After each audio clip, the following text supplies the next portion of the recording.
সিরিয়ার president Bashar আল আসাদের পতনের সুযোগকে কাজে লাগাচ্ছে যুদ্ধবাজ নেতা নেতানিয়াহুর দেশ ইসরায়েল। নির্মমভাবে তার প্রতিবেশী দেশটি ভূখণ্ডের উপর ঝাঁপিয়ে পড়েছে। দীর্ঘদিন ধরে ক্ষুধার্ত বাঘ যেমন ঝাঁপিয়ে পড়ে নিরীহ হরিণের দিকে, ঠিক তেমন লোলুপ দৃষ্টি এখন সিরিয়ার দিকে নেতানিয়াহুর। বাশার আল আসাদ নাটকীয়ভাবে রাশিয়ায় পালানোর পর থেকে যুদ্ধবিধ্বস্ত দেশটিতে ইসরায়েলি হায়নারা ৫০০টি হামলা চালিয়েছে। জাতিসংঘের প্রতিবাদেরও পাত্তা নেই ইসরায়েলের কাছে। ১৯৭৪ সালের যুদ্ধবিরতির মাধ্যমে নির্ধারিত বাফার জোনে সামরিক অভিযান শুরু করেছে। সিরিয়ান অবজারভেটরি জানিয়েছে ইসরায়েল সবশেষ লাতাকিয়া ও তারতাসের একাধিক লক্ষ্যবস্তুতে হামলা চালিয়েছে।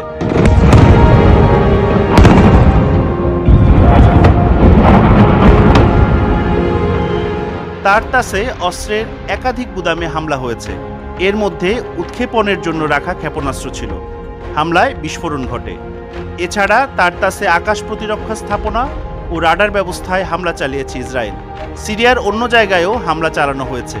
এর মধ্যে রয়েছে লাতাকিয়ার রাডার স্থাপনা, দেইর অজরের সেনা ক্যাম্প ও সামরিক বিমানবন্দর।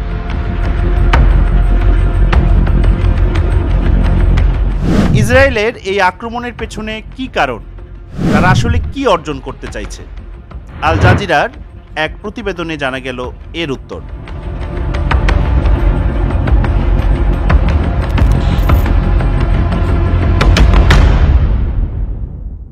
ইসরায়েল বেশ কয়েক বছর ধরে দাবি করে আসছে যে গাজা, লেবানন ও সিরিয়ায় তাদের আক্রমণের উদ্দেশ্য ইরানের সামরিক উপস্থিতি নির্মূল করা।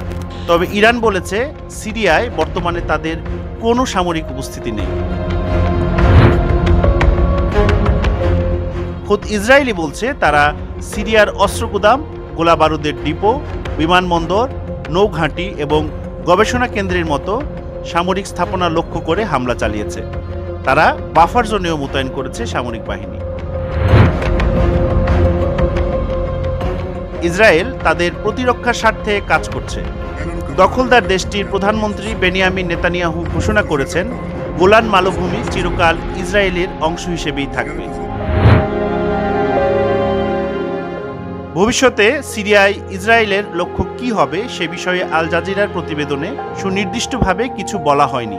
তবে ইসরায়েলের কিছু নেতা ভবিষ্যতের সম্ভাবনা নিয়ে কথা বলেছেন। দেশটির জাতীয় ঐক্য পার্টির নেতা বেনি গ্যান্টোজ বর্তমান পরিস্থিতিকে ঐতিহাসিক সুযোগ বলে উল্লেখ করেছেন। I think we see the end of an era inside the Syrian territory itself and within the Syrian people. বিশেষজ্ঞ মহলে এখন নতুন প্রশ্ন ঘুরপাক খাচ্ছে, আর সেটি হচ্ছে পশ্চিম তীরের মতোই সিরিয়া দখলে কি নামলো ইসরায়েল? দ্য গার্ডিয়ান অনলাইন বলছে সিরিয়ার এমন পরিস্থিতিতে স্থিতিশীলতার উপর জোর দিচ্ছেন সিরিয়ার অন্তর্বর্তী সরকারের প্রধানমন্ত্রী মোহাম্মদ আল বশির। তিনি বলেন এই মুহূর্তে তাঁর কাছে সবচেয়ে গুরুত্বপূর্ণ বিষয় হল সিরিয়ার সব শহরের নিরাপত্তা ও স্থিতিশীলতা নিশ্চিত করা, বিশ্বের বিভিন্ন দেশে থাকা সিরিয়ার নাগরিকদের ফেরত আনা এবং বিদ্যুৎ, পানি ও খাবারের মতো নিত্য প্রয়োজনীয় বিষয়গুলোর সরবরাহ নিশ্চিত করা। এদিকে সিরিয়ায় বাশার আল আসাদ সরকারের পতনের জন্য যুক্তরাষ্ট্র, ইসরায়েল ও তুরস্ককে দোষারোপ করেছেন ইরানের সর্বোচ্চ নেতা আয়াতুল্লাহ আল খামেনি। গত বুধবার তিনি বলেন সিরিয়ায় যা ঘটেছে যুক্তরাষ্ট্র ও ইসরায়েলের কারণে। তুরস্কও এর দায় এড়াতে পারে না, তাদের কাছে এর প্রমাণ আছে।